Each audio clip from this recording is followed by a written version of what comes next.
কোনো কিছুতে দক্ষ, অভিজ্ঞ এবং ভালো বোঝাতে আমরা গুড অ্যাট ব্যবহার করব। যেমন সে রান্নায় দক্ষ, সে ইংরেজিতে ভালো, সে গাড়ি চালাতে অভিজ্ঞ, এমন বোঝাতে আমরা এই গুড অ্যাট ব্যবহার করব। তো আজকের এই ভিডিওতে আমি এই গুড অ্যাট স্ট্রাকচার সম্পর্কে একটু আলোচনা করব। Subject plus be verb plus good at plus noun, pronoun বা ভার্বের আইএনজি। তাহলে সে ইংরেজিতে দক্ষ, হি বিভার হচ্ছে am is are, was, were, be, being, being, এগুলো হচ্ছে বিভার। তাহলে হির সাথে ইজ যায়।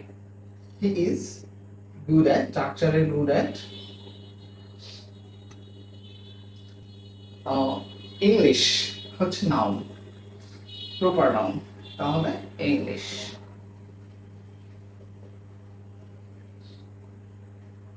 ইংলিশ।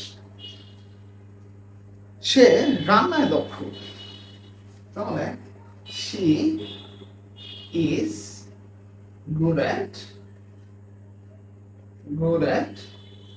রান্নার ইংরেজি হচ্ছে কুক, তাহলে কুক যেহেতু ভার্বের শেষে আইনজি যোগ হবে, কুকিং।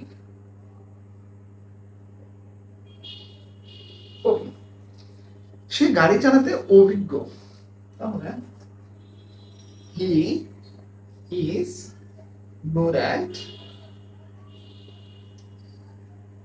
চালানোর ইংরেজি হচ্ছে ড্রাইভ, ড্রাইভ যেহেতু ভার্বের শেষে আইএনজি যোগ হবে, তাহলে ড্রাইভিং।